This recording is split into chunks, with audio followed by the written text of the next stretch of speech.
The bill before us, an act increasing the threshold amount for felony unemployment compensation fraud, is the title, and I'm thankful that this title's pretty close in actually describing the content of the bill.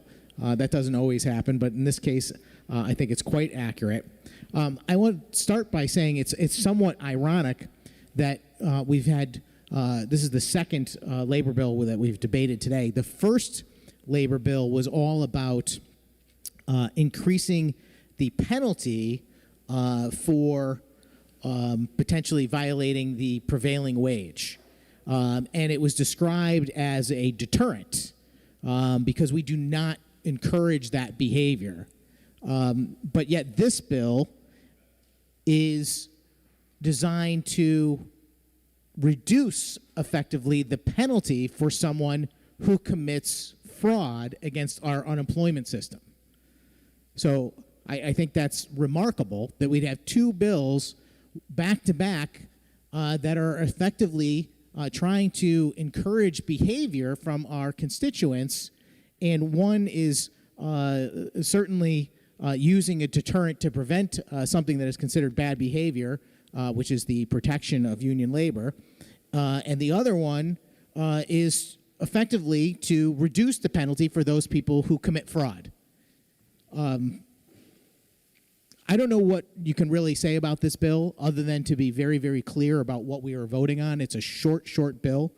I want to make it clear to anyone watching that this is not about someone who accidentally receives unemployment compensation that they don't deserve. This is not about someone who miscalculated their pay. This is not about someone who unwittingly received benefits they weren't supposed to. This is about someone who, and I will speak directly from the language of the bill, any person who knowingly makes a false statement or representation or fails to disclose a material fact in order to obtain, increase, prevent, or decrease any benefit, contribution, or other payment under this chapter. And it goes on to say, to his or her advantage by such fraudulent means. That's what we're talking about here.